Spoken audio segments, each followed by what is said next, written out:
저는 오늘 이 시간에 왜 많은 가정들이 파괴되고 있는가, 이와 같은 제목으로 말씀을 나누고자 합니다.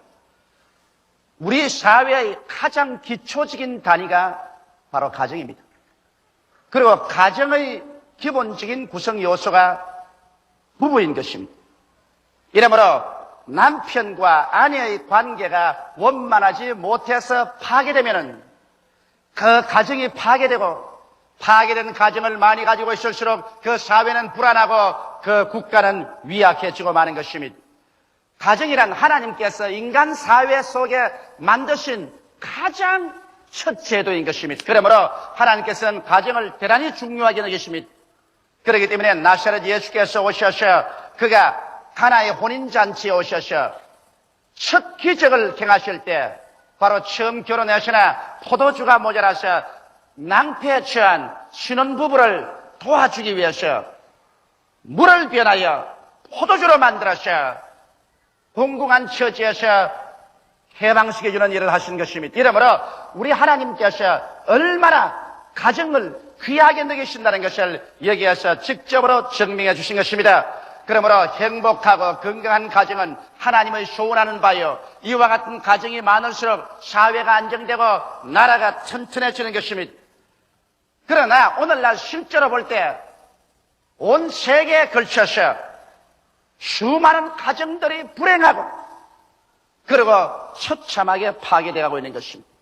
그리고 자녀들은 길거리에 헤매든지 고아원으로 가든지 이리저리 찢겨서 일가친척으로 있을 곳을 찾아가는 이러한 처지에 있는 일들이 대단히 많습니다. 사람들은 이와 같은 가정의 파괴의 원인을 여러 곳에 두고 있습니다.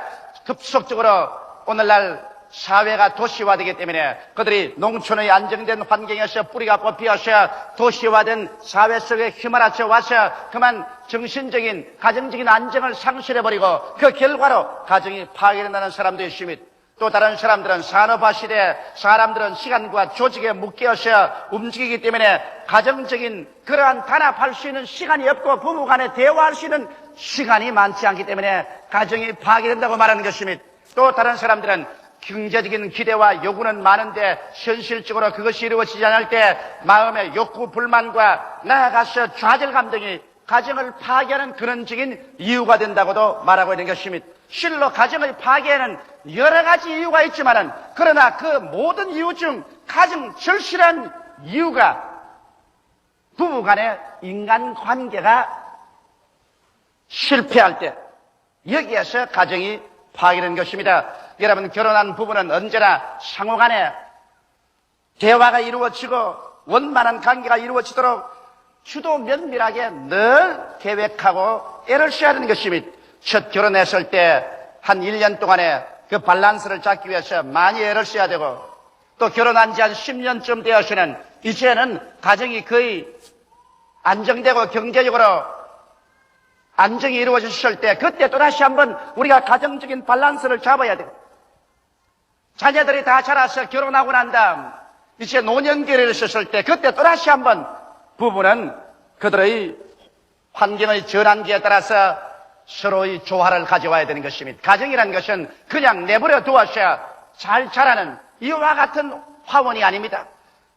끊임없이 벌레를 잡아주고 물을 주고 비료를 주고, 그리고 햇빛을 비추어 주어서 꽃을 피고 열매를 맺도록 주도 면밀하게 돌봐줘야 되는 것입니다. 그러면 저는 오늘 이 시간에 가정을 파괴하지 아니하고 행복한 가정으로 만들 수 있기 위해서 어떻게 하면 좋은 부부간의 관계를 유지할 수 있는가, 거기에 대한 몇 가지 말씀을 여러분에게 드리고자 하는 것입니다. 첫째로, 행복한 가정을 위해서는 부부간의 대화의 창구를 항상 열어놓아야 되는 것입니다. 같은 지붕 밑에서 한 소띠의 밥을 먹으면서도 대화를 하지 아니하고 부부간의 하숙처럼 그저 왔다가는 나가고 나갔다가 들어오가는 이러한 상황에 있으면 이 가정은 헤어지지 않았다고 할지라도 이미 죽은 가정인 것입니다. 가정이라는 것은 부부간의 대화 속에서 이루어지는 것입니다. 사람이 서로 만나서 살자면 원만하게 좋을 리만 없는 것입니다. 왜냐하면 한 남편과 한 아내라는 것은 그들이 자라온 과거의 경험도 다르고 환경도 다르고 교육도 다르고 성격도 다릅니다. 이렇기 때문에 자동적으로 내버려 두어서 서로 조화되고 아름답게 모든 것이 화목하게 이루어질 것이라고는 기대할 수가 없습니다. 이렇기 때문에 끊임없이 서로 조화를 해야 되는 것입니다. 그 조화를 하기 위해서는 대화가 이루어져야 되는 것입니다. 이러므로 우리 스스로의 삶을 서로 솔직히 개방해야만 되는 것입니다.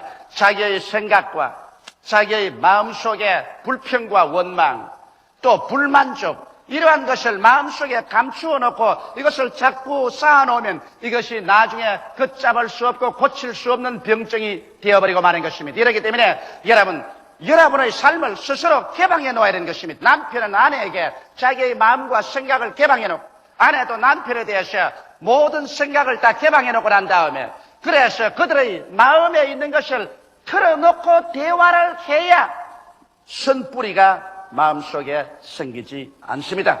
이래서 잘못의 선뿌리를 다 뽑아버리고 대화를 통해서 언제나 조화와 화평을 가져오는 이런 가정을 만들어야지, 내가 좋은 일만 말하고 원망스럽고 원한에 사무친 일이라든지 이런 것이 생기면 이것은 감추어 놓는다. 그러나 그것이 감추어지나요?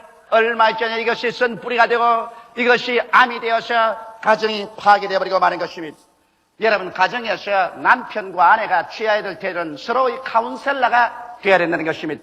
남편은 아내의 카운셀러가 되고 아내는 남편의 카운셀러가 되어야 되는 것입니다. 그럼 카운셀러는 어떠한 일을 해야 되는 것입니까?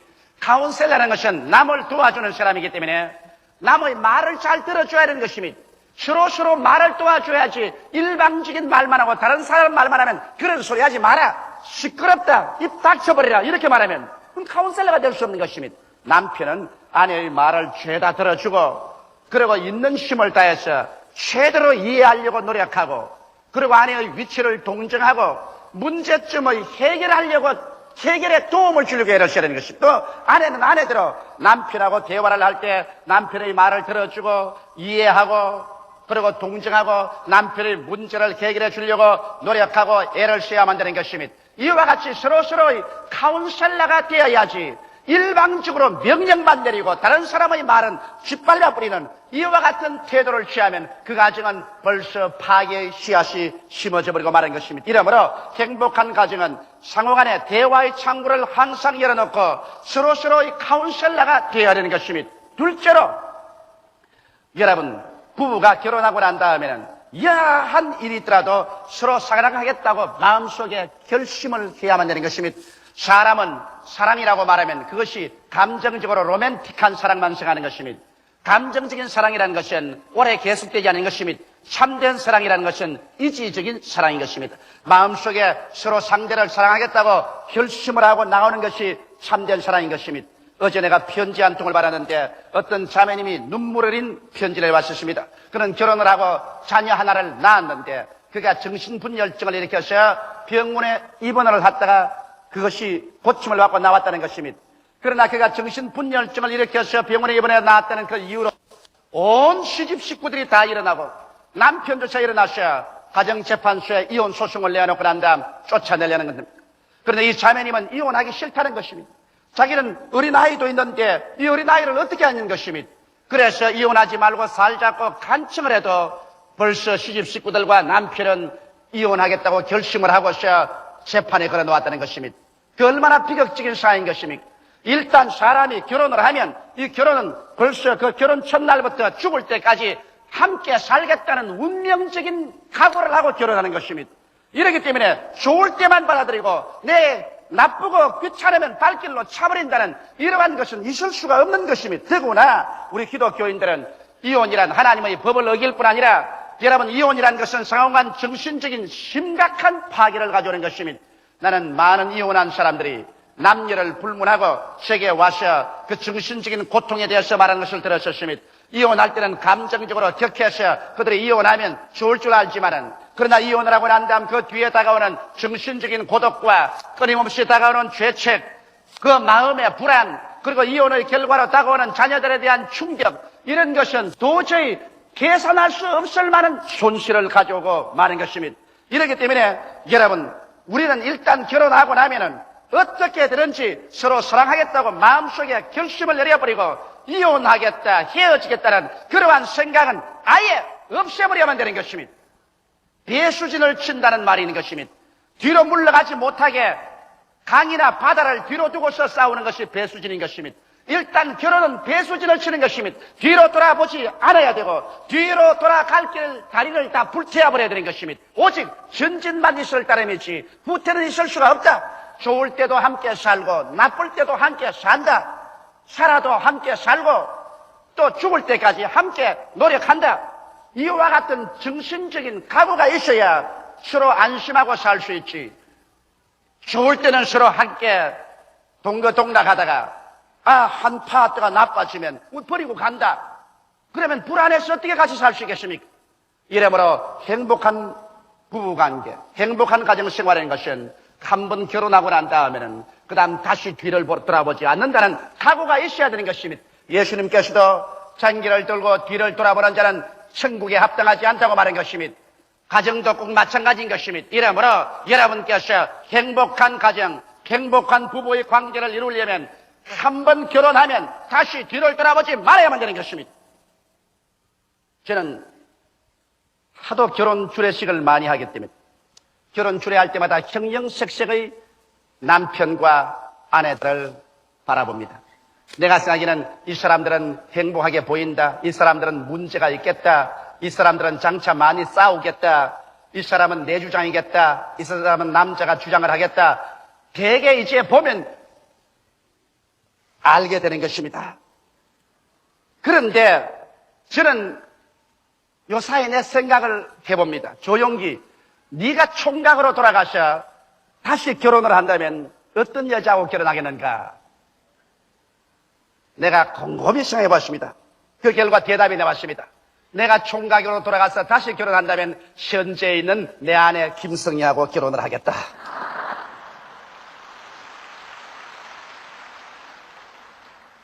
살아보니까 함께 울고 함께 웃으면서 짐을 함께 걸머쥐고 살았다는 것이 얼마나 훌륭하고 좋은지 몰라요.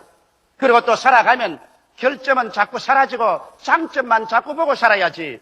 결점을 자꾸 들춰내고 살면은 자기도 불행해지고 남도 불행하게 만들어버리고 마는 것입니다. 이 세상에 완전한 사람은 한 사람도 없습니다. 자기도 완전하지 못한데 누구를 완전하다고 요구하는 것입니까? 이러므로 일단 결혼했으면 여하간 어떻게든지 서로 사랑했다고 결심해야 행복한 부부관계와 가정을 가질 수가 있는 것입니다. 셋째로 여러분 행복한 가정생활을 위해서는 상대를 자기의 이상형이 되라고 강요하지 말아야만 되는 것입니다. 인간은 태어날 때부터 개성과 인격을 갖고 태어납니다. 이 개성과 인격이 짓밟힐 때 서로 마음의 상처를 입고 그리고 교제가 끊어지고 마는 것입니다. 사람들은 처음 결혼할 때 상대방을 자기의 취미에 맞고 이상에 맞도록 변화시킬 수 있다고 생각하는 것입니다. 그래서 남편은 아내를 욱박지르라도 내 생각대로 만들고 아내는 또 남편을 주물럭거려서라도 내 이성에 맞는 그 성격 소유자로 만들 수 있다고 생각하지만 그렇지 않습니다. 성격이라는 것은 마치 하나님께서 도장을 찍어서 내보는 것 같아서 일단 그 성격으로 태어나면 아무리 해도 그 성격이 변화되지가 않습니다. 그것이 정결하게 되고 깨끗하게 될 수는 있어도 근원적인 성격이 변화되지 않는 것입니다. 이렇기 때문에 우리가 결혼하고 살면 남편은 아내의 성격을 잘 이해해서 그 성격에 적용하면서 살려고 하고 아내도 남편의 성격을 잘 이해해서 그 성격에 적용하려고 해야 되는 것입니다. 나는 우리 가정을 보더라도 우리 집사람하고 저하고 성격이 대단히 다릅니다. 왜 다르냐 하면 저는 몹시 피곤할 때 우리 집사람이 피곤하니까 비타민 하나를 먹으라 하면 비타민이 입에 넘어가기 전에 벌써 힘이 생겨요, 내 몸에. 그래서 내가 비타민을 마시면 벌써 힘이 생긴다 그러면 저렇게 노적을 떤다 그럽니다. 그런데 실제로 힘이 생기거든. 그건 왜냐? 비타민이 들어가서 소화가 되었으면 이 아니라 벌써 정신적인 반응이 그처럼 빠르다는 것입니다. 그러나 우리 집 사람은 비타민을 먹고 3시간이 지나야 힘이 생길 똥말똥한 것입니다. 그럼 서로 그렇게 성격적인 차이가 있는데 그걸 보고서 당신은 왜 그렇게 노적을 떼고 성격이 빠르냐고 그 고치라고 해도 그 성격 안 고쳐집니다. 또 나는 우리 집 사람 보고 왜 슬로우냐 그 좀 슬로우하지 말고 좀 팔딱팔딱 해라 싸움밖에 안 되는 것입니다. 이러므로 우리 두 사람이 살다가 보면 저는 외국 여행 가면 비행장을 1시간 전에 가는데 우리 집 사람은 한 15분 전에 나갑니다. 나는 1시간부터 짐을 다 뿌려놓고 앉아가지고 일어났다가 앉았다가 일어났다가 앉았다가 우리 집 사람은 15분 전까지 편안하게 있습니다.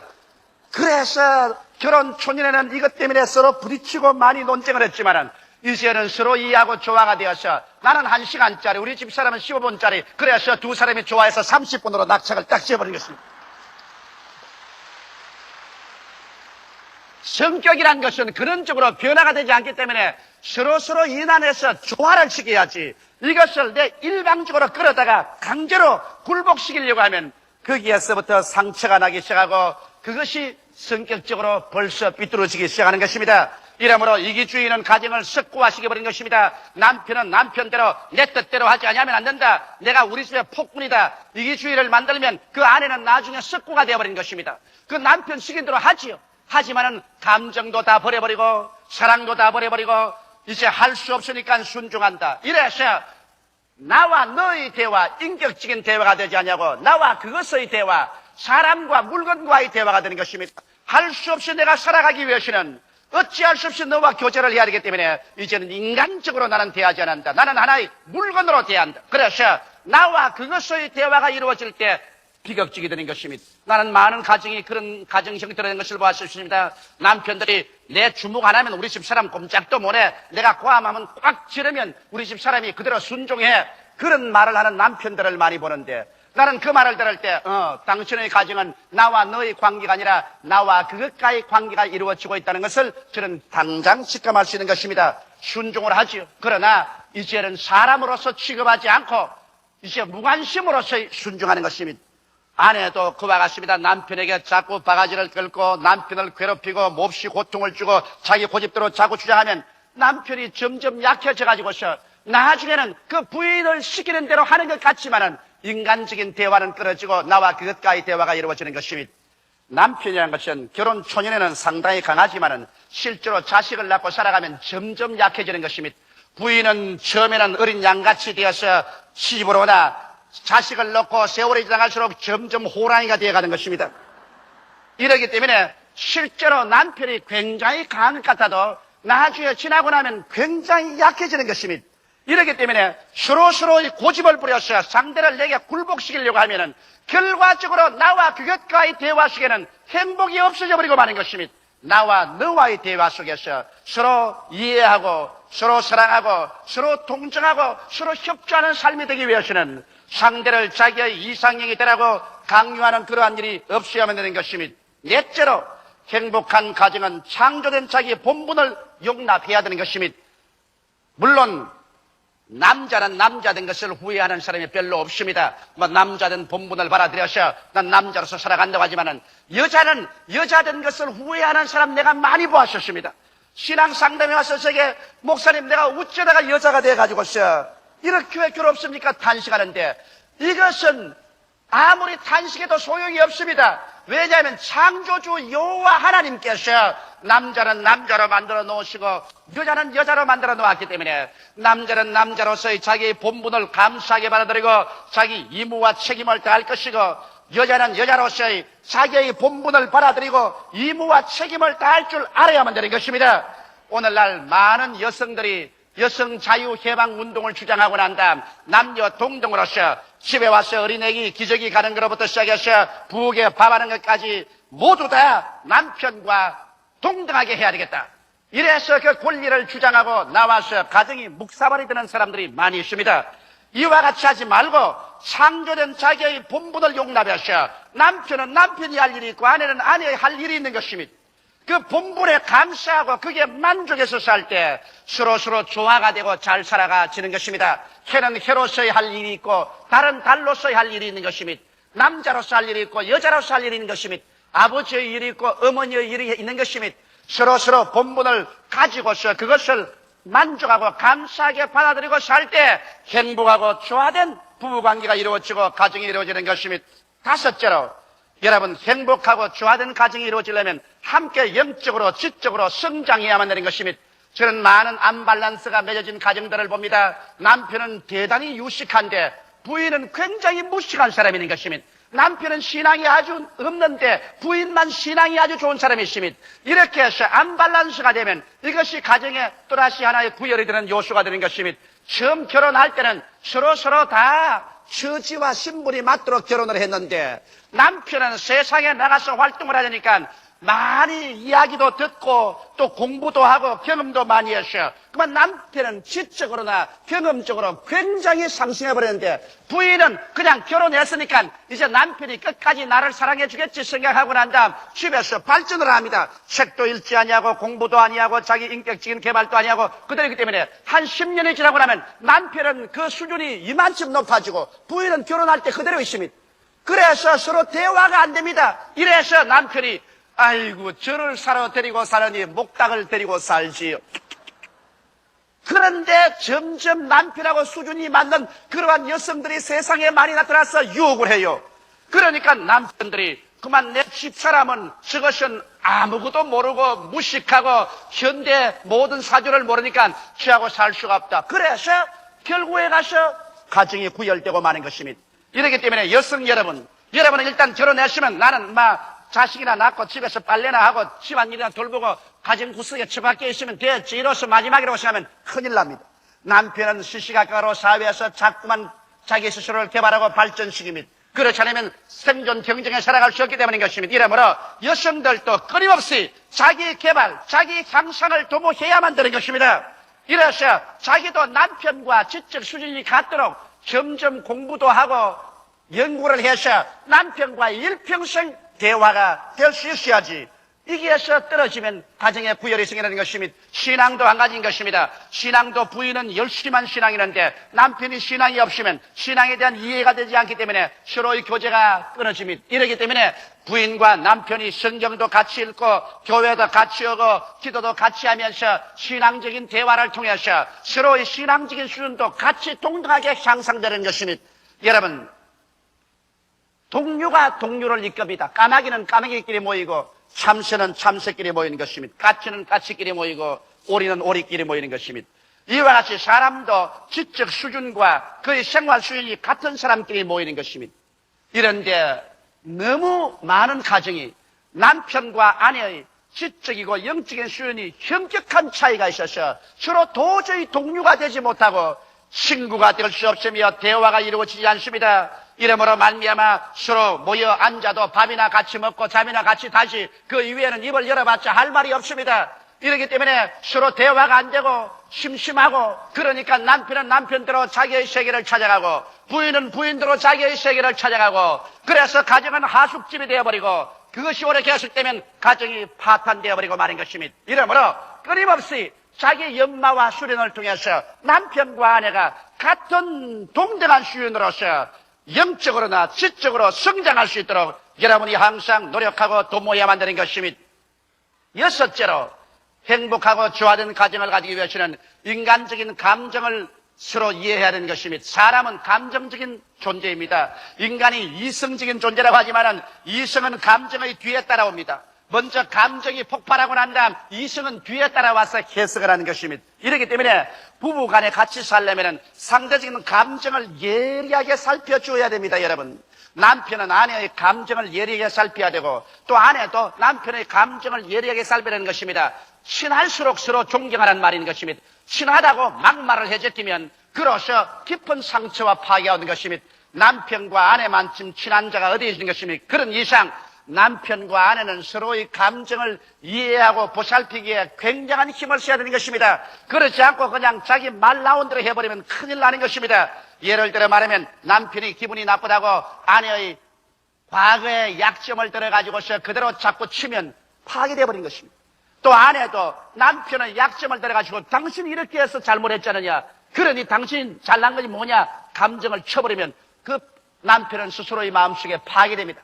사람이란 굉장히 섬세한 감정적인 존재인 것입니다. 이러므로 될 수만 있으면 그 인격적인 감정에 상처 입은 것에 손을 떼지 말아야 되는 것입니다. 상처 입은 사람을 보고 상처 입었다고 해서 아픈 데를 자고 손으로 누르면 그 굉장히 아픈 것입니다.